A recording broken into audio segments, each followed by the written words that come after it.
Hey guys, it's Michael. I have a very important update for you on the second stimulus check and second stimulus package. In today's video, we're going to go over how a group of 34 Democratic and Republican representatives are pushing House leaders to keep members of Congress in Washington to get a second stimulus bill passed. They sent a letter to top officials yesterday. Then we're going to go over how Larry Kudlow, President Donald Trump's top economic advisor, said yesterday on Tuesday afternoon that a V-shaped recovery in the economy doesn't necessarily require additional stimulus, even if select industries or businesses could benefit from more aid. And this is very different from what we heard from Jerome Powell and Steven Mnuchin yesterday. Kudlow's suggestion that the U.S. economy could continue in a sharp rebound without more direct stimulus measures appeared to mark a deviation from what other top officials have been saying and what Federal Reserve Chairman Jerome Powell and Treasury Secretary Steven Mnuchin said just hours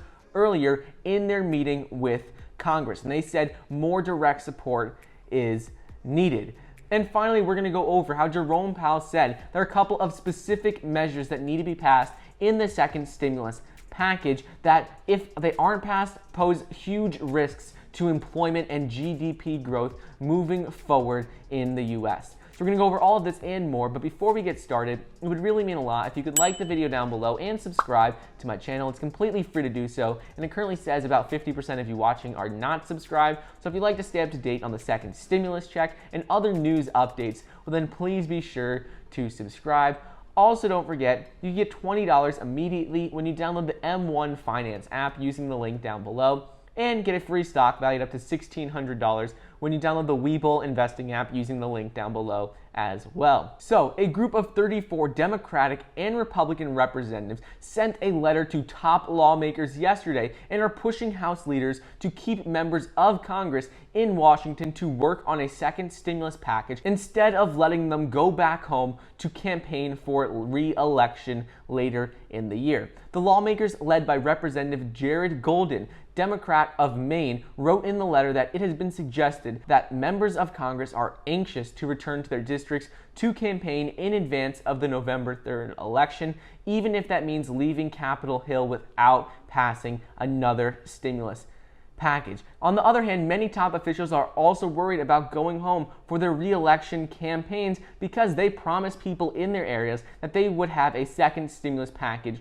passed. And since the House is set to adjourn in October, so members could return for their re-election campaigns, the pressure is mounting to get a deal passed very quickly. And they said we could expect a deal as soon as the end of this week. With talks on a new bill still at an impasse, this bipartisan group of legislators wrote in the letter to Nancy Pelosi and House Minority Leader Kevin McCarthy how it is absolutely critical that they get a deal passed before returning home. The letter goes on to explain how these top lawmakers were elected to represent the best interests of the American people, and explain how the expectation when people vote them into office is not only to rise to the occasion and stay at the table until a bill is passed to help the American people, but also that they set aside politics and electoral divides and place the needs of the country before any one region or political party. That getting money out to the people should be the most important thing right now.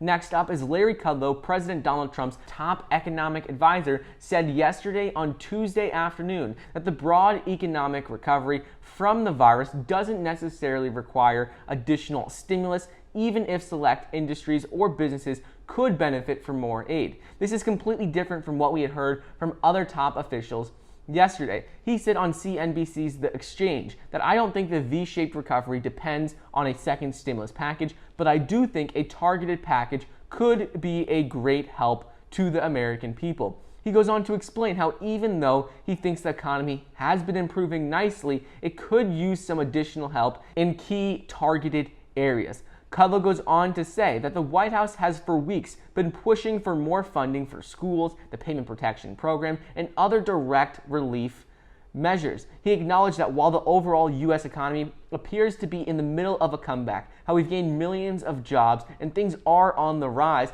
there are still industries that are suffering as a result of the virus, and they can continue to suffer with the uncertainty moving forward with the virus. Kudlow goes on to address specific details that would be included in the second stimulus package and that he would like to see if a bill is passed. And he said the White House wants to extend the Unemployment Assistance Program, the PPP program, direct stimulus measures, and he said ultimately they've been pushing for these and they couldn't reach an agreement as of right now, but if they do, those are the aspects they would still like to see in them. And ultimately, he says they want to break this stalemate and they want to get a deal passed as soon as possible. And finally, Kudlow's suggestion that the U.S. economy could continue in a sharp rebound without further aid appeared to mark a significant deviation from statements made by both Federal Reserve Chairman Jerome Powell and Treasury Secretary Steven Mnuchin just hours before Larry Kudlow spoke on CNBC. I addressed this in my previous video, but a couple of important points that I didn't go over was that Jerome Powell said that most forecasters right now who project an economic recovery and project that things are going to be better moving into the end of this year assume that Congress will be able to reach a compromise on a second stimulus package. Though Jerome Powell was clear to say that the economic growth is in the middle of a rebound right now, he added that there are risks to employment and GDP growth long term if lawmakers can't agree on additional stimulus now. He goes on to say that I would say most forecasters assume some fiscal action from Congress in the form of a second stimulus package would pass, and that underlies many of their forecasts. He said that what's happened lately is the economy has proved resilient both to the broader spread of the virus and to the expiration of the CARES Act funding. But he explains that the risk of not passing another bill is that over time people are going to go through their savings, they aren't going to be able to find employment as quickly as projected, and this will lead to people spending less money. He said because people will be spending less money, this will start to affect the economy as a whole, and we'll start to see those negative effects and feel those negative effects at some time in the future. So he said ultimately that is why we still need more stimulus, because if people aren't spending more money, less jobs are going to be created and it's going to trickle down and hurt everyone. So anyways, that is just a quick update on the second stimulus check and second stimulus package. I hope you guys enjoyed today's video. Don't forget to get a free stock valued up to $1,600 when you download the Webull investing app using the link down below, and get $20 immediately when you download the M1 Finance app as well. Thank you so much for watching. Please be sure to like the video down below, leave a comment, and subscribe, and I'll see you guys next time.